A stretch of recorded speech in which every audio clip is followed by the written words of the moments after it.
Hello, नमस्कार। मैं doctor Pradeep Kumar from सब्द रिहैब सेंटर। आज मैं डिस्कस करने वाला हूँ कि जब हम बच्चों में एक्टिविटी कराते हैं, तो बहुत सारी बातें हैं जिसको ध्यान रखने की ज़रूरत होती है। तो ध्यान रखिए कि जब भी आप कुछ एक्टिविटी करा रहे होते हैं अपने बच्चे को, तो कौन-कौन सी ऐसी चीज़ें जिसको ध्यान रखने की ज़रूरत होती है। तो फर्स्ट है, जो सबसे बड़ा टेक्निक है, जो एविडेंस बेस्ड टेक्निक है, रिसर्च बेस्ड टेक्निक है, जिसको मैं कहता हूँ hand to hand practice. Hand to hand practice का मतलब ये हो गया कि आप जब भी अपने बच्चे के साथ कुछ काम करते हैं ना, तो ध्यान रखिए कि जब भी आप अपने बच्चों को हेल्प कर रहे हैं, तो थोड़ा-सा स्ट्रैटेजिकली हेल्प कीजिए, ना कि आज भी जिस तरीके से हेल्प कर रहे हैं या कल जैसे हेल्प कर रहे हैं या न परसों जैसे हेल्प कर रहे हैं या 4 दिन बाद भी जैसे हेल्प कर रहे हैं, 2 साल बाद भी हेल्प कर रहे हैं, 3 साल बाद भी सेम हेल्प कर रहे हैं। तो हेल्प का ना तरीका होना चाहिए।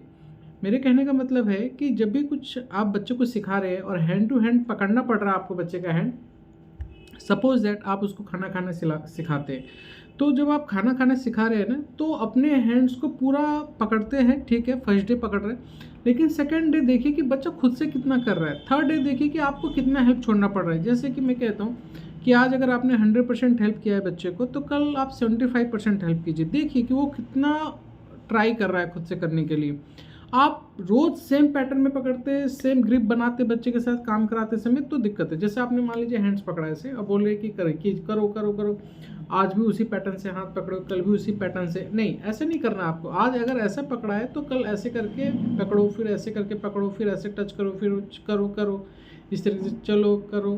तो धीरे धीरे अपने टच को छोड़ना है, कहने का मतलब ये बहुत ध्यान रखने वाली चीज़ होती है। अदरवाइज क्या होगा कि बच्चा सीखेगा नहीं और आपको बहुत ज़्यादा इशू होगा कि बच्चे को हेल्प की ज़रूरत पड़ रही है, या बच्चा आपका हाथ आगे कर देगा कि आप करवाइए मेरे से, या बच्चा आपकी हेल्प की तरफ देखने लग जाएगा, आपको ज़्यादा देखेगा कि आप मेरी हेल्प करो। पहली बात। सेकंड टेक्निक जो सबसे इंपॉर्टेंट टेक्निक है कि verbal command you have to give verbal command less verbal command, you have to give less verbal command. Verbal command का मतलब जैसे आज मैं जो कह रहा हूँ कल भी उसी पैटर्न से कह रहा हूँ, थर्ड डेज भी उसी पैटर्न से कह रहा हूँ। यानी कि जैसे मान लीजिए मैं कहता हूँ कि आगे से गिलास लेकर आओ, जाओ आगे से गिलास लेकर आओ, जाओ जाओ गिलास लेकर आओ, जाओ जाओ गिलास लेकर आओ। तुम्हें समझ में नहीं आ रहा, तुम्हें क्या कहा जा रहा है, आपको समझ में नहीं आता, करो करो, क्या हो गया, समझ में नहीं आ रहा। बच्चे फिर पेरेंट्स क्या करते हैं, सर पकड़ के बैठ जाते हैं। नहीं, आप देखिए कि पहले आप वर्ड बोलिए, फिर 2 वर्ड बोलिए, फिर 3 वर्ड बोलिए, फिर 4 वर्ड बोलिए। हम क्या करते हैं, जब भी अपने बच्चे के साथ काम करते हैं तो सीधे से लग जाते हैं कि चलो यार स्टार्ट करते हैं, बोलो बोलो स्टार्ट करते हैं, चलो जाओ आगे से लेकर आओ। अब 1 साल का बच्चा है, 2 साल का बच्चा है, उसकी मेंटल एज क्या है क्या नहीं है वो तो आपको पता नहीं होता, क्योंकि असेसमेंट ठीक से नहीं हुआ होता।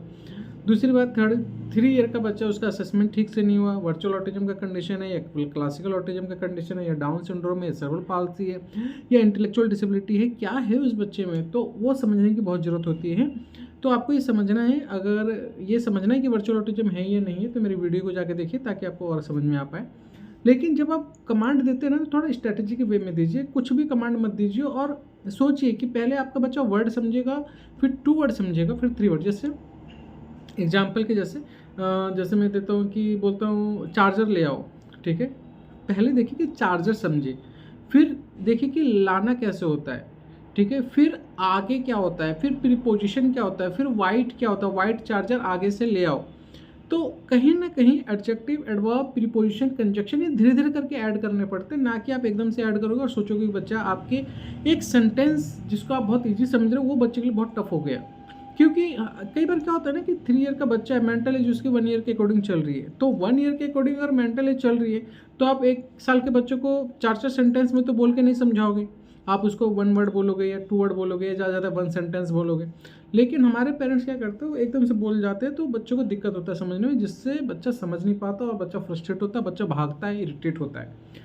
तो मैंने क्या कहा, लेस कमांड देना है और हैंड टू हैंड प्रैक्टिस को बहुत नोटिस करके चलना है। ये एविडेंस बेस्ड बता रहा हूँ, ये रिसर्च बेस्ड है, ताकि इसको आप अच्छे से अप्लाई करेंगे तो ही बच्चा इंडिपेंडेंट हो पाएगा, अदरवाइज इंडिपेंडेंट नहीं होगा। तीसरा फैक्टर, कई बार पेरेंट्स क्या करते हैं कि अपने बच्चों को जेस्चर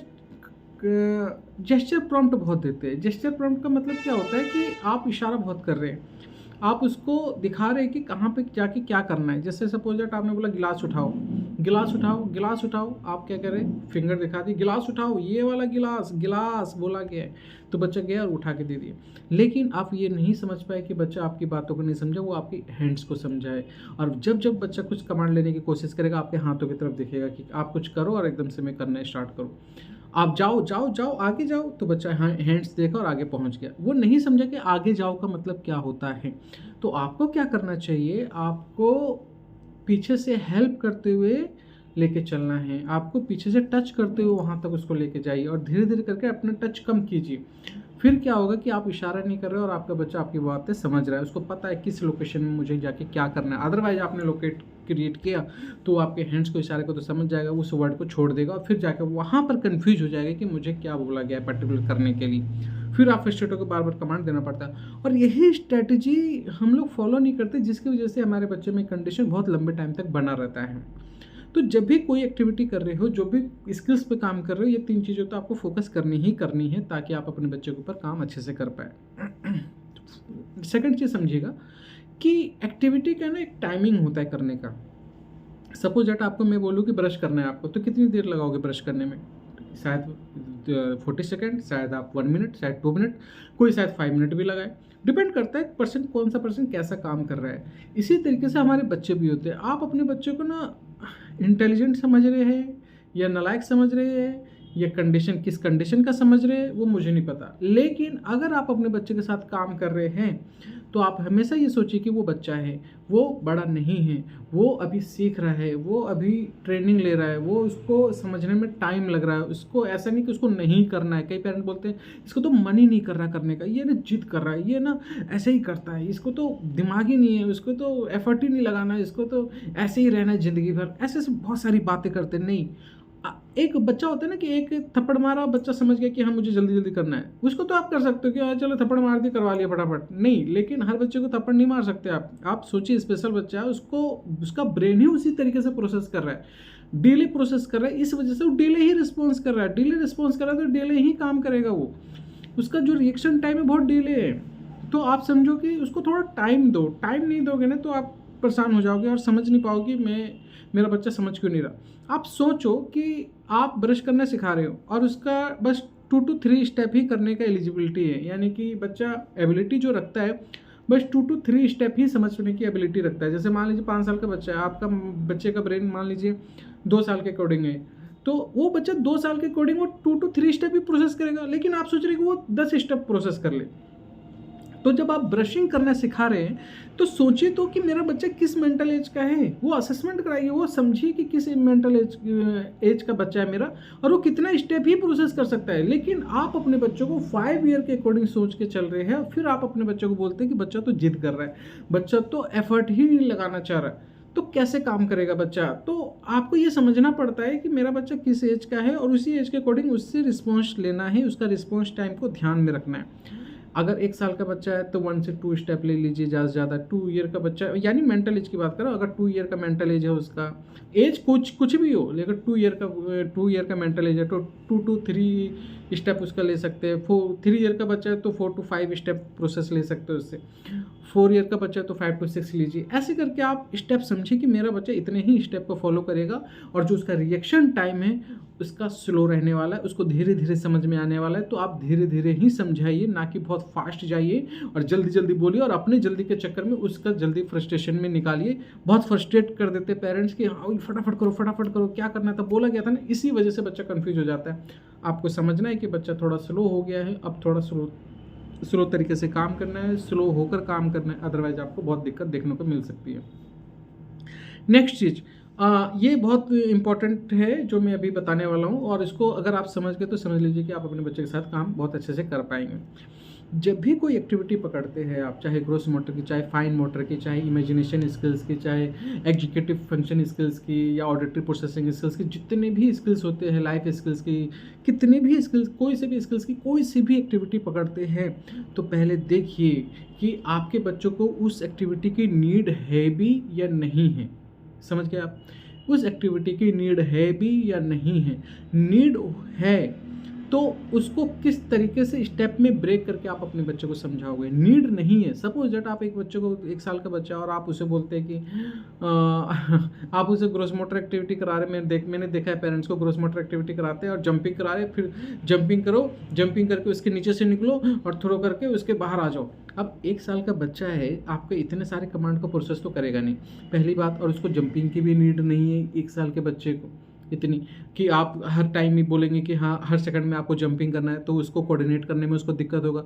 तो आप ये समझिए कि वो जो एक्टिविटी उठाया जा रहा है, क्या उसके मेंटल एज के अकॉर्डिंग सेट हो रही है कि नहीं हो रही है। अगर सेट नहीं हो रही तो आप ज़बरदस्ती का 5 साल के समझ के उसको एक्टिविटी मत कराइए। पहली बात आप समझिए कि मेरा बच्चा ग्रोस मोटर में कौन से लेवल पे है, फाइन मोटर में किस एज का बच्चा है मेरा, सोशल स्किल में किस एज का बच्चा है, प्ले स्किल में किस एज का बच्चा है मेरा। अब प्ले स्किल में मान लीजिए बच्चा 3 ईयर का है और 6 ईयर वाला आप गेम करा रहे हैं, तो कैसे करेगा बच्चा।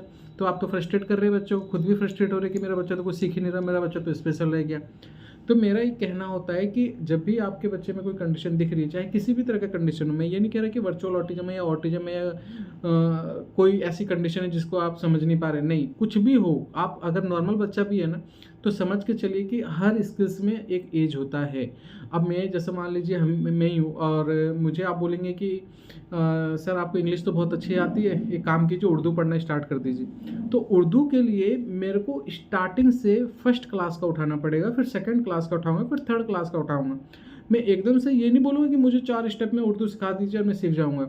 मुझे वही स्टेप पकड़ना पड़ेगा जो फर्स्ट क्लास का बच्चा उर्दू सीखता है, फिर सेकंड क्लास का बच्चा उर्दू सीखता है, तभी मेरे को जाके लास्ट में उर्दू आएगी। लेकिन होता क्या है कि कुछ भी उठा लो, कुछ भी कर लो और कुछ भी कराते रहो, खींचते रहो खींचते रहो खींचते रहो, इससे भी बच्चे में रिजल्ट नहीं आता। तो ये जो 2-3 चीज़ें बता रहा हूँ इसको पकड़ के रखिए, और इसको पकड़ के रखने के लिए आप समझिए कि किस टेक्निक के साथ आपका बच्चा सीख रहा है। बहुत तरह की टेक्निक होती है, बहुत तरह के बच्चे होते हैं, अलग अलग तरीके के बच्चे, अलग अलग लर्नर के बच्चे होते हैं। आप अपने बच्चे का एक अच्छे से असेसमेंट कराइए, अच्छे से असेस कराइए कि आपके बच्चे को क्या दिक्कत हो रही है और आपके बच्चे के साथ काम कैसे करना है। अगर वो बच्चा स्किल्स लैक है तो किस स्किल्स में कितना लैक कर रहा है उसको समझिए, और उसको समझने के बाद एक प्रोग्रेसिव प्लान बना के काम कीजिए, एक टाइम लिमिट बना के काम कीजिए कि इस एक्टिविटी को इस लिमिट तक ही सिखाना है, इसके बाद आगे बढ़ना है। अदरवाइज क्या होगा कि आप एक एक्टिविटी को 1 साल पकड़ के चलेंगे, ब्रशिंग को 1 साल पकड़ लीजिए, जो बॉल प्रेशर को 1 साल पकड़ के चलिए, जंपिंग को 1 साल पकड़ के चलिए और कैच एंड थ्रो को 1 साल पकड़ के चलिए, उससे ब्रेन इंप्रूव नहीं होने का। आपको स्किल्स का लेवल समझना पड़ता है, तब जाके बच्चे में रिजल्ट आता है। और प्रॉम्प्ट को बहुत अच्छे से समझिए। मेरी प्रॉम्प्ट वाली वीडियो थोड़ी सी बड़ी है, इस पर भी देख सकते हैं आप, मेरे प्रॉम्प्ट वाली वीडियो को बहुत अच्छे से समझाया हुआ है मैंने, तो इसको डिटेल में देखिए और जो जो मैंने अभी बताया उसको भी थोड़ा अच्छे से फोकस कीजिए, तो आप अपने बच्चे में अच्छा रिजल्ट देख पाएंगे। और बहुत बहुत शुभकामनाएं, बहुत बहुत थैंक यू सो मच मेरी वीडियो को सुनने के लिए। धन्यवाद।